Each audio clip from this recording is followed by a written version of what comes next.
It may seem intimidating to choose a credit card. There are so many ads, so many choices, offering all kinds of cool stuff. But how do you choose? Why even use a credit card? If you watch our previous points videos, then you know that using your credit card can lead to great rewards. Not just that, it gives you additional protection and benefits than paying by cash or by debit card. So let's just get into it.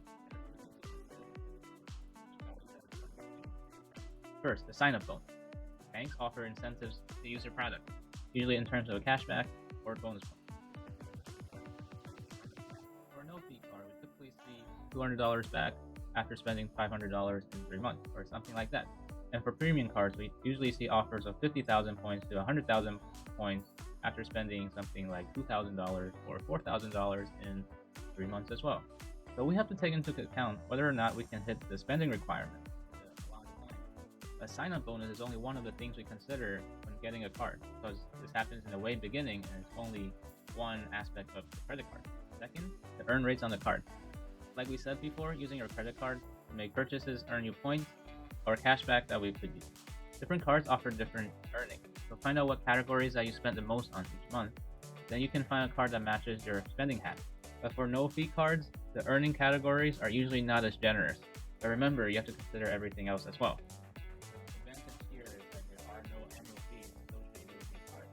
And often, the general spending rates on these cards could be better than those of the premium cards. And third, annual fee.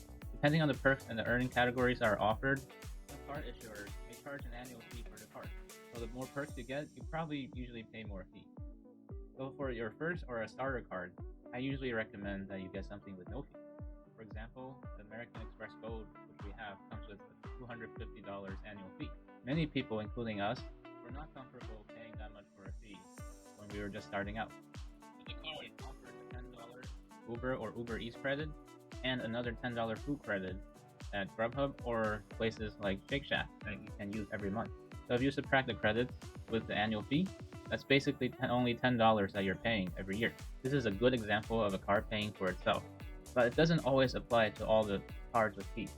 Even though it pays itself, it requires some maintenance and work, for example, using up those 2 credits every month. And so the maintenance of a no-fee card is obviously way less. If you don't love your card, you can just leave it alone, and it won't really affect you or your credit. People call this a drawer card. Conversely, if you have a card with an annual fee and you don't really like it, you might end up canceling that card or downgrading it to another card that is free.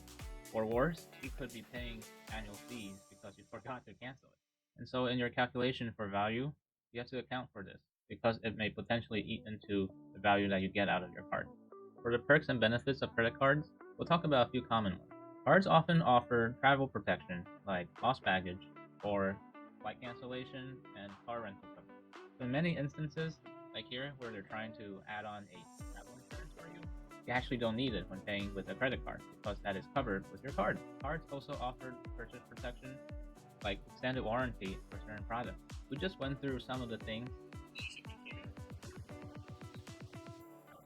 We need to make sure that you're eligible for the card that you want. Card companies check your credit score when you apply for the card. This is called a credit pull, where they access your credit history and see how trustworthy you are with payment. Certain cards, especially the premium ones, have higher requirements for credit score and income. Also, each time that your score is pulled, your score drops a little. Some card issuers like Chase even have a limit on how many cards you can apply for within a 2-year period. And that doesn't apply to just your own card.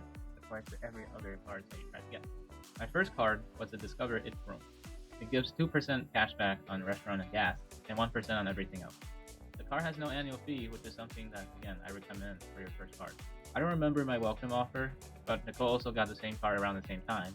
Her offer gave her double the cashback that she earned. The Discover Chrome card was the cashback card. So how come I didn't get a travel card to start out with? My credit history was very young, and I didn't really have a real income. So I was not able to get other cards like the Chase Freedom that I wanted. I got the Discover card because there is a glitch with a Expedia coupon, and long story short, I needed a Discover card to get about a $200 hotel travel credit. Oh, the fun thing about the Discover It Chrome card, the student version, is that if you maintain a 3.0 GPA each year, they give you a $20 credit. Very fun. So my next card was the Chase Freedom Unlimited. It earns 1.5% on each dollar spent on everything. This card was our next strategic move to get into the points game. as points earned here is transferable to other programs through Chase Ultimate Rewards when we pair it with another Chase Sapphire card. And since the time that we got our Chase Freedom Unlimited, they have improved the card quite a bit. In addition to the 1.5% return on everything, you also earn 3% in drugstores and restaurants, as well as 5% when you book travel through the Chase Travel Portal. It's a pretty decent starter card. Looking back at my card decisions, would I have done the same if I was to start now? Pretty special circumstance back then. It worked out fine, and the $20 credit for being a good student, it was pretty cool.